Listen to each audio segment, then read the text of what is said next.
Las infancias difíciles parecen ser una constante en la vida de los grandes íconos de la cultura popular. Horacio Guaraní no fue la excepción. Su niñez, breve y marcada por la miseria, lo obligó a madurar prematuramente para sobrevivir. El 15 de mayo de 1925, en medio del monte y de la miseria, nacía en Las Garzas, Santa Fe, el hijo número 12 de una familia que apenas conseguía sobrevivir. Lo llamaron Heraclio Catalín Rodríguez, pero décadas después, toda la Argentina lo conocería como Horacio Guaraní. Pese a que su verdadero nombre es Heraclio Catalín Rodríguez, en este informe nos referiremos a él directamente como Horacio, ya que es el nombre con el que se ganó nuestros corazones. Su madre, Feliciana Cereijo, fue una inmigrante española y su padre, un indio guaraní que el Estado argentino rebautizó como José Rodríguez. La vida de este hombre, el papá de Horacio, también estuvo marcada por el sufrimiento y la tragedia. De niño fue raptado, presenció crímenes y fue abandonado lejos de su comunidad. Pero los detalles de esta historia te lo contaré más adelante en este video. A pesar de que don José, el padre de Horacio, trabajaba como hachero para una enorme maderera y de que la madre fuese una incansable luchadora que intentaba alimentar a sus hijos con una pequeña granja y huerta familiar, Horacio y sus 13 hermanos sufrieron la miseria y el hambre. Sí, escuchaste bien, el matrimonio tuvo en total 14 hijos. Después de Horacio llegaron 2 hermanitos más. El mismo Horacio solía recordar: tuve una infancia pobre, aunque inocentemente feliz. Las largas horas de juego en el monte colmaba de alegría aquella sufrida niñez. Los hermanos mayores ayudaban a sus padres en el trabajo y los más pequeños solo eran niños en aquel rancho inmerso en el monte del Chaco santafesino, donde ninguna ayuda ni médico se atrevía a llegar. Solo soy un niño pobre. Una tarde, cuando Horacio tenía unos 5 años, junto a sus hermanitos, escucharon unos cantos que el viento filtraba entre la frondosa vegetación del monte. Era un sonido musical de guitarras y acordeones que venían desde abajo. Los niños siguieron aquel sonido hasta que llegaron a un descampado donde se encontraron con un fogón de hacheros. Obreros venidos de diferentes puntos del país cantaban y bebían hasta caer rendidos en un sueño etílico que los hacía olvidar por unas horas su sacrificada vida. Estos sonidos musicales cautivaron al pequeño Horacio. Aquellas melodías se impregnaron en su mente y ya en su rancho, junto a sus hermanos, intentaba recrear aquellos cantos. Al no conocer las letras, comenzó a improvisar sus propios versos, nombrando todo aquello que le hacía feliz: los animales, el monte, el río. Esta práctica, resultado de una infancia sin juguetes, cultivó en el pequeño Horacio una personalidad contemplativa que décadas más tarde florecería en su carrera como autor y compositor. Amar, amar, amar, amar de frente.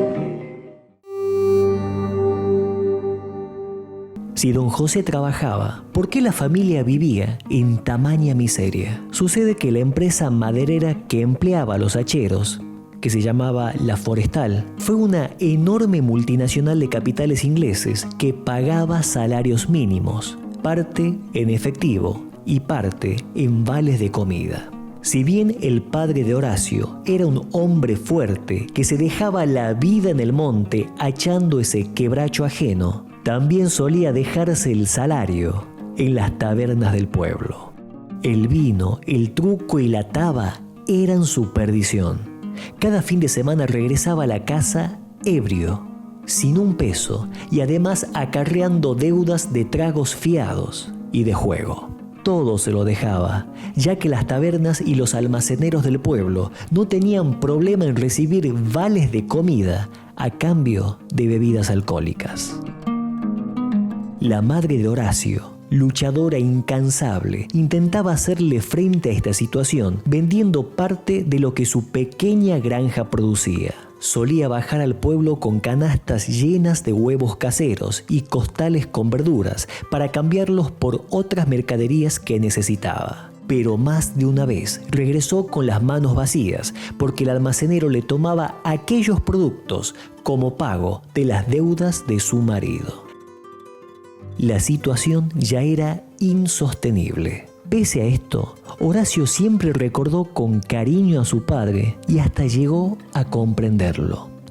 Supo decir: amo el vino que tomaba mi padre, Achero del Monte, cuando después de tanto trabajar la semana con el hacha, el domingo se tomaba un vino y cantaba. Qué cosa más maravillosa, el vino le devolvía el canto. Horacio recordó en más de una entrevista que su padre era un indio duro, tosco, pero que cuando bebía, el hombre se amansaba, reía y cantaba, y hasta jugaba con sus hijos más pequeños. Pobre Tata, siempre solo, solito, tan solo. Pero afuera de aquella percepción infantil, la situación de la familia ya era crítica.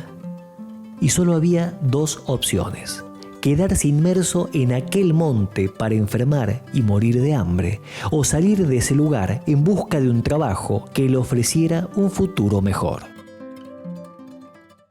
Desesperada, la madre de Horacio logró comunicarse con una hermana que vivía en la ciudad de Santa Fe y ésta le dijo que se viniesen a la ciudad, que ella les conseguiría trabajo para todos. La madre de Horacio, entusiasmada, compartió la noticia con su marido, pero este enfureció y se negó rotundamente a abandonar el monte. Algunos de los hijos mayores también se opusieron, pero la decisión ya estaba tomada. La madre, junto a sus hijas mayores y a los más pequeños, tomaron un tren hacia la ciudad. Para costear los pasajes, tuvieron que vender lo poco que poseían, por lo que llegaron a Santa Fe, con hambre y con lo puesto.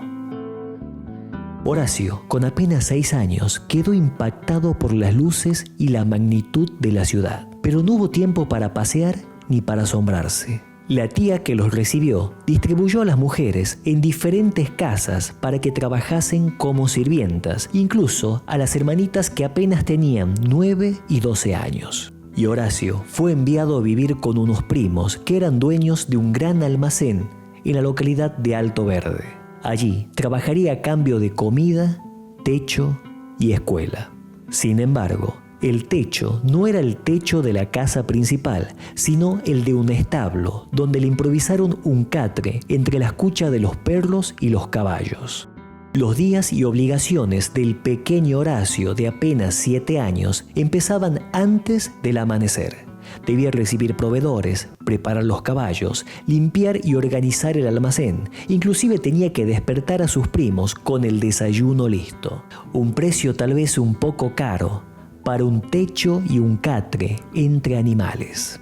También lo hicieron cargo de la cocina de la casa. El pequeño debía preparar el almuerzo para sus primos y para los empleados del comercio. Esta fue una de las tareas que más le agradaba. Horacio, desde pequeño, disfrutó cocinar para muchos. Al poco tiempo destacó con sus suculentos guisos o bifes cocinados sobre una chapa caliente. Durante los fines de semana, el trabajo se intensificaba debido a que los primos también eran dueños de un local bailable ubicado junto al almacén. Horacio debía limpiar pisos, baños, organizar mesas y aprovisionar la cantina.